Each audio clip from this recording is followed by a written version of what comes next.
fucking cunt. Oh, what a piece of shit. Really? Was that necessary?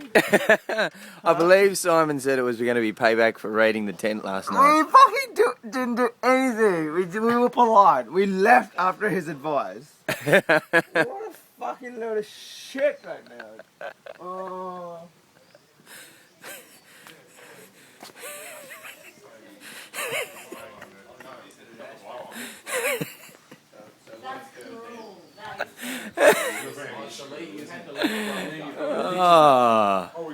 I'm satisfied. He seemed quite adamant that they were polite last night.